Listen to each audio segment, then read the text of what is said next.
എല്ലാ പ്രേക്ഷകർക്കും അറിയാവുന്ന ഒരു പരമ്പരയാണ് ഉപ്പും മുളകും.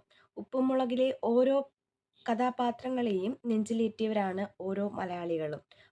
10 വർഷമായിട്ട് പരമ്പര ഓടിക്കൊണ്ടിരിക്കുകയാണ്. ഇന്നും നല്ല രീതിയിലാണ് പരമ്പര മുന്നോട്ട് പോകുന്നത്. അതിലുള്ള പല കഥാപാത്രങ്ങളും മാറിപ്പോയെങ്കിലും ഇന്നും ഒരു കുഴപ്പവുമില്ലാതെയാണ് ഉപ്പും മുളകും മുന്നോട്ട് പോകുന്നത്.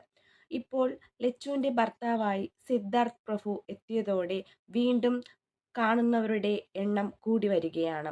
ഉപ്പും മുളക് പ്രേക്ഷകരുടെ എണ്ണം ഒരുപാട് കൂടി വരികയുമാണ്. സിദ്ധാർത്ഥ് സിദ്ധു എന്ന് പറയുന്ന വേഷമാണ് അവതരിപ്പിക്കുന്നത്. ലച്ചുവിന്റെ ഭർത്താവായിട്ടാണ് ഉപ്പും മുളവിൽ അഭിനയിക്കുന്നത്. ലച്ചുവും സിദ്ധുവും ഈ അടുത്തിടെ നടന്ന ഒരു അഭിമുഖത്തിലാണ് തന്റെ വിശേഷങ്ങളൊക്കെ പങ്കുവച്ചിരിക്കുന്നത്.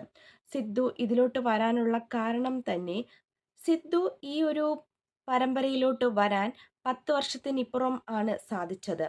സിദ്ധുവായിട്ട് അഭിനയ രംഗത്ത് വന്നിരുന്നത് ഡൈന ആയിരുന്നു. ഒരാൾ മാറ്റിവെച്ച ആ ഒരു രംഗമാണ് ഇനി മുതൽ ഞാൻ ചെയ്യാൻ പോകുന്നത് എന്നറിഞ്ഞിട്ടും തന്നെയാണ് ഉപ്പുമുളകിലേക്ക് വന്നതെന്നും എന്നെ ഒരു ഓഡീഷൻ കൂടാതെയാണ് ഉപ്പുമുളകിൽ എടുത്തതും എന്നുമാണ് അഭിമുഖത്തിൽ സിദ്ധു പറഞ്ഞത്. എന്നാൽ ഞാൻ പറഞ്ഞു എന്നെ ഓഡീഷൻ ചെയ്ത് എടുത്താൽ മതി എന്നാണ്. കാരണം ഇത്രയും നല്ല രീതിയിൽ പോയിക്കൊണ്ടിരിക്കുന്ന ഒരു പരമ്പരയാണ് ഉപ്പും മുളകും. അത് ഞാൻ കാരണം ഒന്നും സംഭവിക്കാൻ പാടില്ല എന്നെനിക്കുണ്ട്. അതുകൊണ്ട് തന്നെ ഓഡീഷനിൽ അവർക്ക് ഇഷ്ടമായി തുടർന്നാണ് ഞാൻ ഉപ്പും മുളകിൽ സെലക്ട് ആയത്. ഉപ്പുമുളകിൽ ഞാനും ലച്ചുവും അൽസാബിത്തും ആയിട്ടുള്ള ഒരു രംഗമാണ് ആദ്യം ഷൂട്ട് ചെയ്തത്. എത്ര ടേക്ക് എടുത്തു എന്നെനിക്കറിയില്ല. പക്ഷേ എത്ര ടേക്ക് എടുത്താലും എത്രത്തോളം എടുക്കുന്നുവോ അത്രത്തോളം മെച്ചപ്പെടും എന്നുള്ള ഒരു ഉറപ്പെനിക്കുണ്ടായിരുന്നു. എപ്പോഴും ഞാൻ സീരിയൽ രംഗത്ത് ഒരുപാട് ടേക്കുകൾക്കൊടുവിലാണ് ഒരു ഷോട്ട് എടുക്കുന്നത്. കാരണം അത്രത്തോളം ആയി കഴിയുമ്പോഴത്തേക്കും ഞാൻ ഏകദേശം നല്ലൊരു ഔട്ട്പുട്ട് കിട്ടുമെന്ന് വിശ്വസിക്കുന്ന ഒരാളാണ്. അതുകൊണ്ട് തന്നെ ഒത്തിരി ടേക്കുകൾക്ക് ശേഷമാണ് ഓരോ എപ്പിസോഡും ഉപ്പുമുളകിൽ ഇപ്പോൾ റിലീസായിക്കൊണ്ടിരിക്കുന്നത്. പക്ഷേ ഓരോ പ്രേക്ഷകരും എൻ്റെ ഓരോ എപ്പിസോഡും നല്ല രീതിയിലാണ് നെഞ്ചിലേറ്റുന്നത്. ലച്ചു പറയുന്നു അഭിമുഖത്തിൽ, പുറത്ത് പോകുമ്പോഴെല്ലാം ആളുകൾ പലരും ചോദിക്കുന്നു ഭർത്താവ് ഇനി എന്താ തിരികെ വരുന്നത് എന്ന്.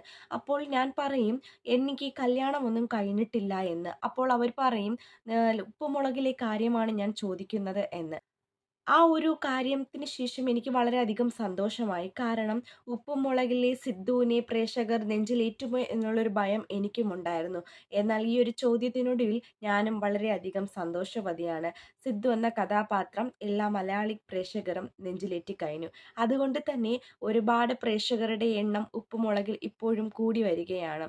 സിദ്ധു പറയുന്നു തൻ്റെ കുടുംബത്തിലെ നാത്തൂനായിട്ട് തൻ്റെ സഹോദരി വരില്ല എന്നും, കാരണം തൻ്റെ സഹോദരി യുകെയിൽ നേഴ്സായി ജോലി ചെയ്യുകയാണ്, അവിടെ PR ഒക്കെ ആയിട്ട് സെറ്റിലാണ് എന്നാണ് സഹോദരിയെ പറ്റി പറയുന്നത്. തട്ടിയും മുട്ടിയും എന്ന് പറയുന്ന പരമ്പരയിൽ വെട്ടിത്തിളങ്ങി നിന്ന രണ്ട് കഥാപാത്രങ്ങളായിരുന്നു ഈ പറയുന്ന സിദ്ധുവും അതുപോലെ നമ്മുടെ മീനാക്ഷിയും.